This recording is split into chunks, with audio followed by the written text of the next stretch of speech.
Saudara-saudari yang terkasih, jumpa lagi dalam Pelita Hati hari ini, Selasa 30 November 2021, Pesta Santo Andreas Rasul. Bersama saya Romo Thomas Suratno SC dari Paroki Cilandak, Jakarta Selatan, mendengar dan merenungkan Sabda Tuhan, yakni firman Tuhan yang tersurat dalam Injil Matius, bab atau pasal 4, ayat 18 sampai dengan ayat 22.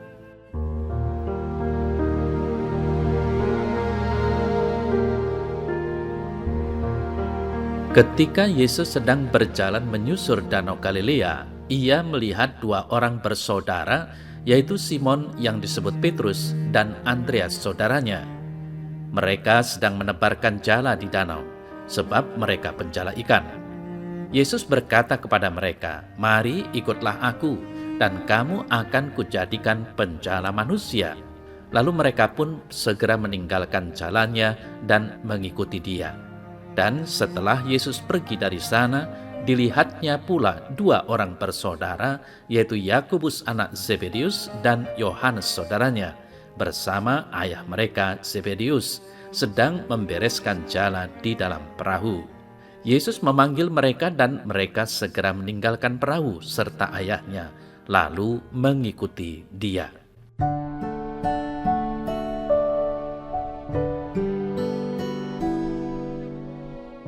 Saudara-saudari yang terkasih, keselamatan diberikan Tuhan kepada kita secara gratis.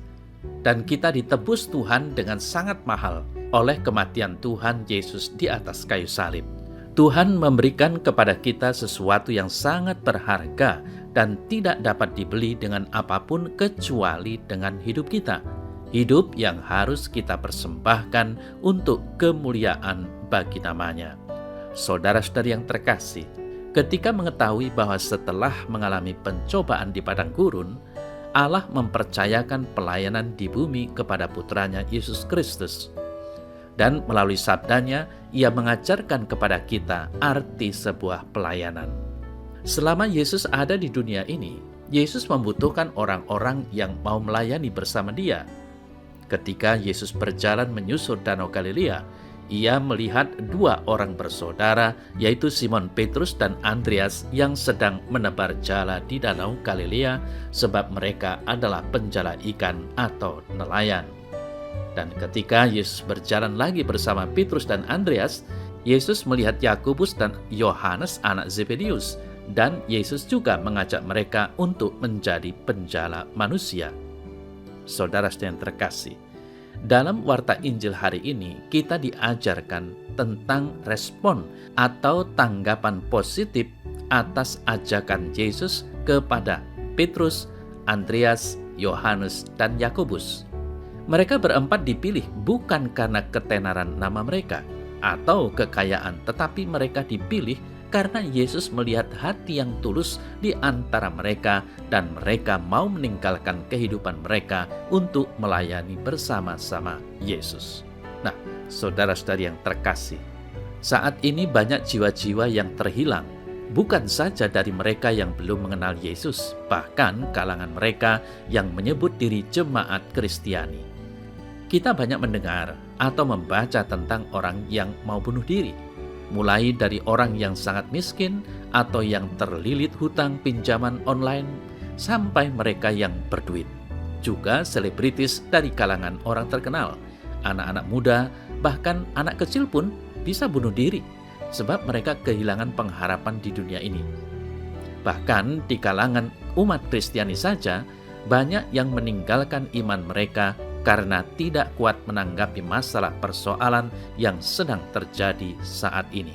Tetapi saudara-saudari yang terkasih, saat ini kalau kita melihat gereja Tuhan, kita juga mungkin merasa prihatin atau menangis dalam hati. Karena banyak pelayanan dipakai untuk mengeruk keuntungan kepentingan pribadi atau kelompok.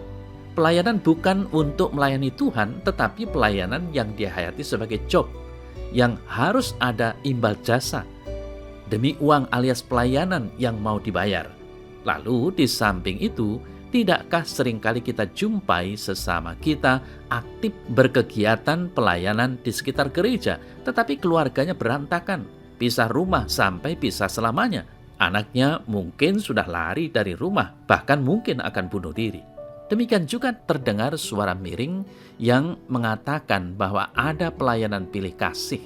Misal kalau ada kematian, jika yang meninggal jemaat miskin, pihak gereja enggan melayani, atau bahkan mereka tidak dilayani. Tetapi kalau jemaat kaya, bisa tiap hari dilayani dengan misa requiem.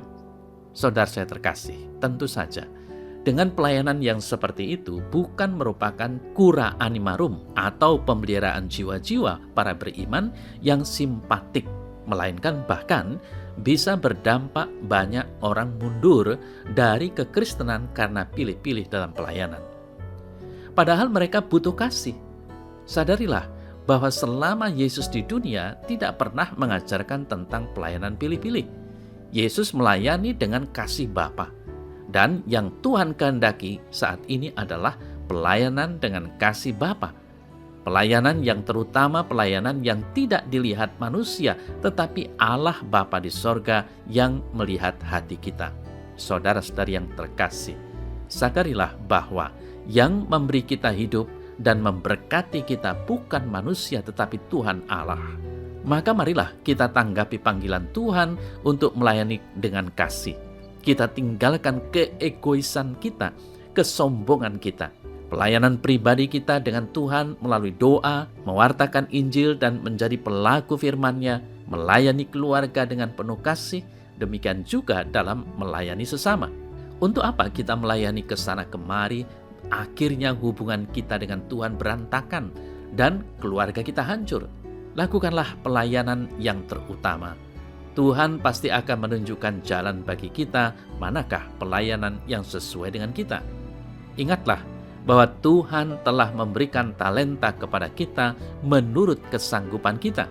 Tidaklah perlu kita mencari-cari pujian dari manusia, tetapi kiranya Tuhan bangga dengan pelayanan kita kalau kita lakukan dengan benar sesuai dengan kehendak-Nya.